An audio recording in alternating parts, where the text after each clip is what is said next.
There's been much conversation and intense debate about the comments made by Minnesota Representative Ilhan Omar regarding the influence of AIPAC in American politics. And people can go back and forth about whether the comments were misinformed, whether they were anti-Semitic, and we can have that conversation, and many people will continue to have that conversation. But I want to take it somewhere else as it relates to being constructive as opposed to destructive.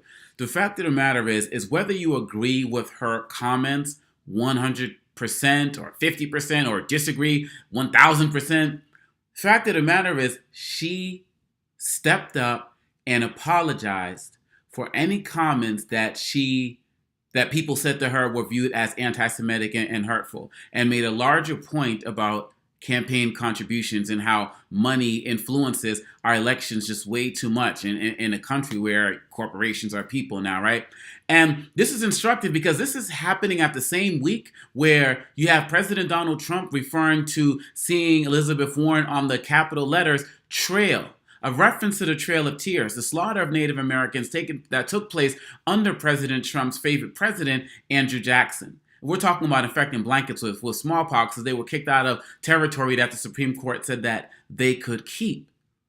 This is also on the heels of Representative Steve King being stripped of his responsibilities or his chairmanships and other political influences that he had after years of divisive and racist comments towards many different groups.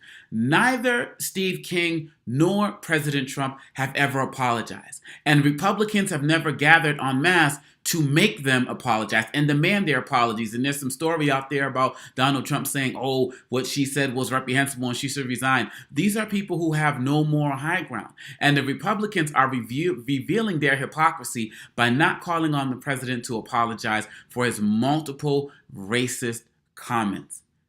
And on top of that, we have House Representative Kevin McCarthy, who made his own comments about Jewish people buying the election, Soros and Steyer, how we can't allow that, make America great again, said this back in October, and never apologized. Deleted the tweet, and this was right after, in the time we're dealing with bombings being sent to prominent people's homes like Steyer and Bloomberg, right before we're having the shootings that took place in the Jewish synagogue where 11 Jewish souls were slaughtered. And no demand for apology was made. And nobody stepped up to actually make an apology on their own. This is the hypocrisy that is leading to the destruction of America. We can't have leaders who step up to lead, and leaders don't feel like they can be called out on their own hypocrisy.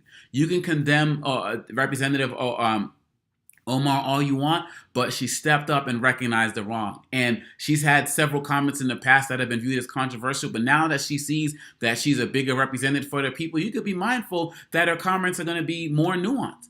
And it's very interesting that we spend all of this time celebrating the diversity of the new House of Representatives after the last election, but it seems like we're only interested in celebrating diversity in terms of look, but not diversity of thought.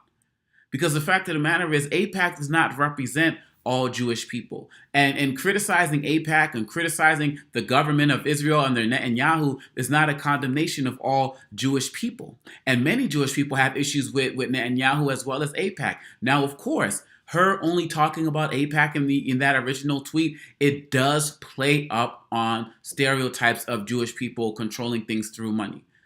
In usury system back in the days when Jewish people couldn't get jobs. That's obvious. And for those who study this work like I do, and that was part of the reason why she unequivocally apologized. But now that she has done that, and when are we going to start calling other people out? Where's the leadership going to come from our politicians? Where's the demand going to come? Democrats have been so caught up in just looking at Trump make racist statement after racist statements that they've even stopped demanding apologies. And we see Trump just saying, oh, Elizabeth Warren, who I like to call Pocahontas. I mean, this is a man who spoke to Native Americans at the White House in front of a picture of Andrew Jackson, a man who's viewed as their Hitler, a man who's viewed as so heinous that many Native American casinos don't even have $20 bills because his face is on that. So we need to condemn anti-Semitism in every shape and form. We need to condemn those thoughts of people who want to deny the Holocaust and the genocide that took place there. But Native Americans have suffered a Holocaust on their own land and their own soil in this own American community. How can these politicians and how can so many of these other people tolerate the hate and the ignorance that is continually and jokingly spewed on them by the president, his son, and the negative comments and the anti-Semitic comments that come from many people on the Trump side of the world who talk about Jewish people buying elections in the form of individuals like Steyer in Bloomberg and the like. This is American hypocrisy at its best. And Representative Omar, who took less than 2 hours to come up with a response, and who seems like someone who's going to be interested in being a bridge builder as opposed to somebody who destroys bridges, which is what President Trump has done. She's provided us with instruction about how we can move forward. And it's shameful that our politicians won't hold the Republicans to that same level of accountability as they continue to make racist, homophobic, anti-Semitic, Islamophobic, sexist comments that continually go unchecked. And then they want to act like they have the high ground just because they remove some positions from Steve King, who has this by gosh, by golly attitude that he's never done anything wrong. This is a man who came and saw Trump with a replica of a wall. I mean, come on.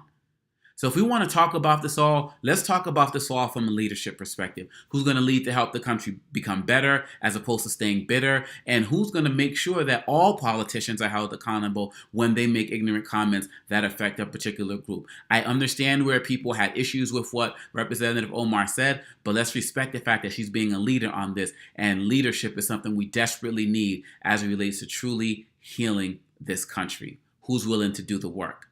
I am. Are you? Let's get to it. Peace.